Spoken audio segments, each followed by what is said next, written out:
عيشة راضية وأما من خفت موازينه فأمر برب الناس ملك الناس إله الناس من شر الوسواس الخناس الذي يوسوس في صدور الناس من الجنة والناس لا إله إلا الله والله أكبر بسم الله الرحمن الرحيم الحمد لله رب العالمين الرحمن الرحيم مالك يوم الدين إياك نعبد وإياك نستعين اهدنا الصراط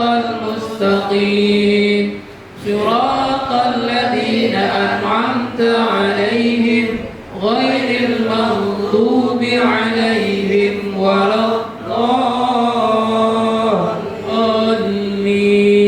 الضالين صدق الله العظيم. Silakan Pak Ketua, pembacaan khatmil Quran, doa. Rabbana atina fid dunya hasanah wa fil akhirati hasanah wa qina adzabannar wa qina adzabannar wa qina adzabannar wa sallallahu ala nabiyyina Muhammad wa ala alihi wa ashabihi al-akhyar wa sallam tasliman katsiran subhana rabbika rabbil izzati amma yasifun wa salamun alal mursalin walhamdulillahi rabbil alamin. وبينات من الهدى والفرقان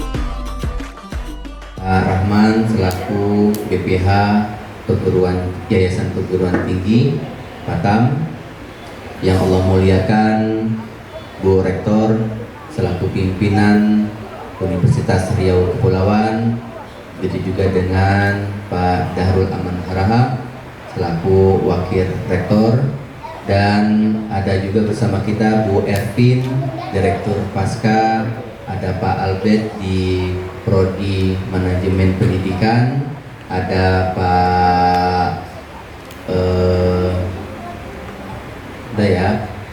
ada Pak Pamor, Wakil Dekan Teknik, ada Pak Mahneta di Ekonomi dan Siakat dan tim juga, ada Pak Rabu, Bu Rafika di UPZ, ada Bu Anesi juga, Masya Allah.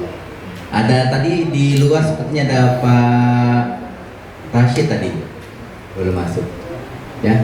Bapak Ibu yang dirahmati Allah Subhanahu wa taala, kita coba merenungi apa yang disampaikan oleh saudari Nur Asikin tadi. Ya, bagus sekali ayat-ayat yang disampaikan tadi terkait dengan bulan Ramadan. Begitu juga dengan apa yang disampaikan oleh Ketua LDK. Nah, ini izin Pak Darul, SK LDK terbaru belum diterbitkan.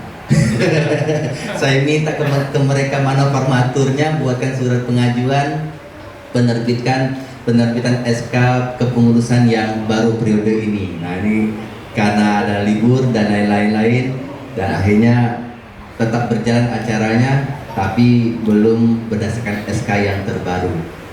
Nah, begitu juga tadi Ketua LDK ya mengutip ayat ke-9 surat Ad-Duha. Nah, saya ingin mencoba menguraikan itu Bapak Ibu yang dirahmati Allah Subhanahu wa taala. Allah berfirman dalam surat Al-Baqarah ayat 183. Ya ayyuhalladzina amanu kutiba alaikumus shiyam kama kutiba alal ladzina min qablikum la'allakum tattaqun. Kewajiban berpuasa ini yang diberikan oleh Allah Subhanahu wa taala kepada kita orang Islam, sebenarnya ini kewajiban ini sudah berlaku pada umat-umat terdahulu sebelum kita. Maka kita orang muslim ini itu dipanggil dengan kata-kata yang paling disanjung, ya, paling sapaan yang menyenangkan. Ya ayyuhalladzina amanu. Jadi kita orang yang beriman ini tanpa keimanan yang kokoh itu nggak mungkin kita berpuasa. Nah, tujuan dalam berpuasa ini adalah supaya kita menjadi orang-orang yang bertakwa. La'allakum tattaqun. Pertanyaannya apa? Pertanyaannya adalah apa ciri-ciri orang yang bertakwa itu? Adik-adik, ada nggak yang tahu apa ciri-ciri orang yang bertakwa? Coba. Boleh angkat tangan, jawab. Salah satu ciri orang-orang yang bertakwa itu apa? Hah? Ada? Coba kita lihat Al-Baqarah ayat 1, 2. Alif Lam Mim Dzalikal kitabu la raiba fi hudal lil muttaqin. Jadi Al-Quran ini tidak ada keraguan di dalamnya bagi kita orang-orang yang beriman, yang bertakwa. Hudal lil muttaqin. Al-Quran itu sebagai petunjuk orang-orang yang bertakwa. Siapa orang yang bertakwa itu? Dilanjutkan ayat berikutnya, alladzina yu'minuna bil ghaibi. Apa itu? Orang yang betul-betul memegang keimanannya. Ada berapa rukun iman? Ada 6. Satu, iman kepada Allah. Kedua, malaikat. Ketiga, kitab-kitab Allah. Keempat, para rasul. Kelima, hari kiamat. Keenam, qada dan qadar. Jadi di sini disebutkan orang yang bertakwa itu adalah orang yang beriman. Beriman kepada apa? Tadi bil ghaibi, hal-hal yang gaib. Ya kan? Nah, jadi rukun iman yang 6 ini harus betul-betul kita pegang erat-erat. Tak boleh kita syirik. Tak boleh kita menyekutukan. Ya. Menyekutukan Allah tak boleh, menduakan Allah tak boleh. Betul-betul kita tegakkan kalimat tauhid, la ilaha illallah Muhammadur Rasulullah. Itu yang pertama. Ya, ciri-ciri orang yang bertakwa adalah orang yang betul-betul memegang erat keimanannya. Yang kedua apa? Wa yuqimunas shalah. Orang yang sholat. Coba nih adik-adik sekalian, siapa yang masih bolong sholatnya? Hari ini ada nggak yang bolong sholatnya? Kalau masih ada yang bolong diperbaiki, ya. Nah, wa yuqimunas shalah, mereka mendirikan sholat. Yang ketiga apa? Wa mimma razaqnahum yunfikun. Masya Allah, ini ada ustaz satu. Ya. Yang ketiga, ciri-ciri orang yang bertakwa itu adalah apa saja yang diberikan nikmat kepada mereka, baik itu terlebih lagi masalah harta, mereka berinfak, ya. Wa mimma razaqnahum yunfikun. Bagaimana cara berinfak itu? Apakah dalam keadaan berat atau ringan? Nah, apakah cuma ketika dia berinfak itu ketika dapat rezeki yang banyak baru berinfak atau tidak? Rupanya tidak. Di dalam surah Ali Imran itu disebutkan apa? Alladzina yunfikuna fis-sarra'i wad-dharra. Mereka itu berinfak ketika dalam keadaan lapang maupun sempit. Itu orang-orang yang bertakwa tadi itu. Ya, maka dibiasakan, ya, berinfak itu dibiasakan. 1 hari 100, 1000 ya, tapi rutin. Maka berinfak seperti ini akan mengajarkan kita bagaimana merasakan orang-orang yang tidak berpunya. Baik, Bapak Ibu yang dirahmati Allah Subhanahu wa taala. Kembali kepada yang berinfak tadi itu. Bagaimana cara kita berinfak? Apakah kepada sembarangan orang? Tidak. Ya. Di dalam surah Al-Baqarah ayat 215 Allah berfirman, Yas'alunaka madza yunfikun. Wahai Muhammad, mereka bertanya kepadamu, madza yunfikun, bagaimana cara mereka berinfak. Nah, Bapak Ibu yang dirahmati Allah Subhanahu wa taala, di dalam tafsir Jalalain Al-Baqarah 216 ini itu menceritakan ada seorang kakek tua yang bernama Amr bin Jamuh.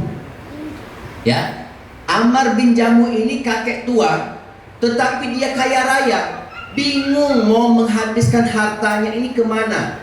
Maka dia diabadikan dalam Al-Quran itu, Yas'alunaka madza yunfikun. Mereka bertanya kepada wahai Muhammad, bagaimana cara mereka berinfak. Maka Allah memberikan arahan kepada Nabi Muhammad menjawab, ya. Apa jawabannya? Qul ma yunfikuna min khairin, ma anfaqtum min khairin, kalian itu berinfak falil walidaini wal aqrabin wal yatama wal masakin wa bnis sabil. Jadi secara hierarki kita berinfak itu, yang pertama adalah kepada kedua orang tua dulu. Ya, kepada kedua orang tua falil walidaini. Maka kita lihat, mungkin ya kita mayoritas di Batam ini itu perantau, maka dipikirkan terlebih dahulu bagaimana kondisi kedua orang tua kita. Kalau kedua orang tua kita itu masih butuh uluran kita sebagai anak, maka beliau kedua inilah yang wajib kita bantu terlebih dahulu. Ya, jangan kemana-mana dulu, tetapi kita wajib melihat bagaimana kondisi kedua orang tua kita. Ya, apalagi jauh di sana kan, tinggal sendirian, anak-anaknya sudah merantau semua, tapi tak ada lagi yang memperhatikan. Maka kita wajib memberikan perhatian terlebih dahulu kepada kedua orang tua. Yang pertama, kedua orang tua kita berinfak. Yang kedua apa? Wal aqrabin. Kepada siapa? Kaum kerabat. Ya, kaum kerabat ini siapa? Ya, saudara-saudara kita. Ya, saudara kandung ataupun paman bibi dan lain-lain, kaum kerabat. Maka kaum kerabat ini urutan kedua orang yang harus kita berikan perhatian. Bagaimana kondisinya? Mungkin ada yang 7 beradik, ya kan? Salah satunya ada yang belum sukses, maka satu ini yang perlu kita perhatikan. Supaya apa? Tali silaturahim itu tetap terjaga. Ya. Selain itu apa? Dia mendapat pahala untuk mendapatkan sebagai orang yang bersedekah. Itu orang yang kedua.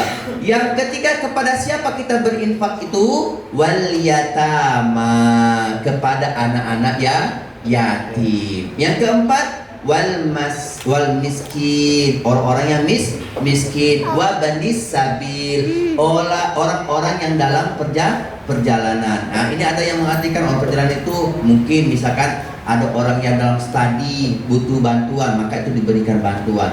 Ustadz itu juga diberi bantuan juga. Nah, ini ya. Baik, Bapak Ibu yang dirahmati Allah Subhanahu wa taala, tadi yang dibacakan oleh Saudari Nur Asikin, oleh Saudara Ardanu, Suheri Ardanu. Betul nggak? Ardanu Suheri atau Suheri Ardanu? Suheri Ardanu ya, kebalik tadi ya.